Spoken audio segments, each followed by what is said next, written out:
Hello student, আমি Anirban sir. ইউরোপের ইতিহাস থেকে নেপোলিয়নের বেশ কিছু গুরুত্বপূর্ণ যুদ্ধসমূহ দেখে নাও, যেটা তোমাদের এসএলএসটি ইতিহাস পরীক্ষার জন্য কাজে লাগবে।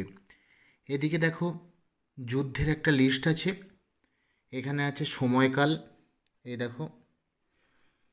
এখানে আছে কোন দেশের বিরুদ্ধে হয়েছিল, জয়ী দেশ মানে কোন দেশ জয়লাভ করেছিল, আর যুদ্ধ শেষে সন্ধি। তাহলে ঝটপট দেখে নাও। প্রথমে হচ্ছে ম্যারেঙ্গোর যুদ্ধ, 1800 খ্রিস্টাব্দে হয়েছিল। অস্ট্রিয়ার বিরুদ্ধে হয়েছিল, জয়লাভ করেছিল হচ্ছে ফ্রান্স।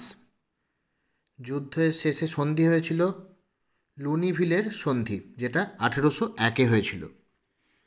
পরের যুদ্ধ দেখো, উলমের যুদ্ধ, সময়কাল ছিল 1805 খ্রিস্টাব্দে।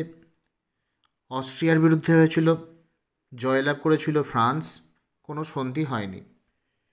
তারপরে যুদ্ধ দেখো, ট্রাফালগারের যুদ্ধ, খুব ইম্পর্ট্যান্ট একটা আসে 1805 খ্রিস্টাব্দে 21শে অক্টোবর। ইংল্যান্ডের বিরুদ্ধে হয়েছিল, ইংল্যান্ড জয়লাভ করেছিল, কোনো সন্ধি হয়নি। তারপর দেখো অস্টারলিচের যুদ্ধ, 1805 খ্রিস্টাব্দে 2রা ডিসেম্বর।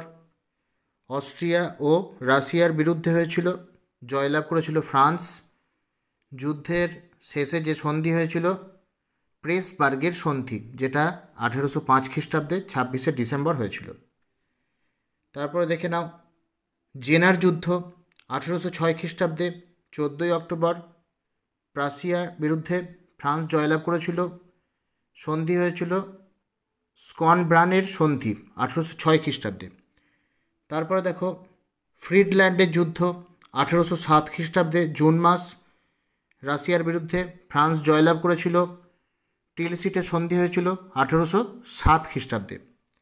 তারপরে দেখো ওয়ামগ্রামের যুদ্ধ, 1809 খ্রিস্টাব্দে জুলাই মাসে।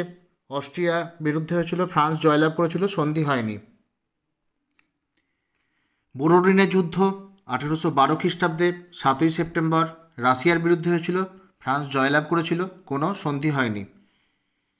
ড্রেসডেনের যুদ্ধ, 1813 খ্রিস্টাব্দে অস্ট্রিয়ার বিরুদ্ধে, ফ্রান্স জয়লাভ করেছিল, সন্ধি হয়নি। লিপজিগের যুদ্ধ, 1813 খ্রিস্টাব্দে মিত্রবাহিনী, যেটা হচ্ছে চতুর্থ রাষ্ট্রজোটের মানে বদ্ধ বাহিনী, মিত্রবাহিনী জয়লাভ করেছিল। ফ্রাঙ্কফুর্টের প্রস্তাব মানে হয়েছিল আর কি 1813 খ্রিস্টাব্দে।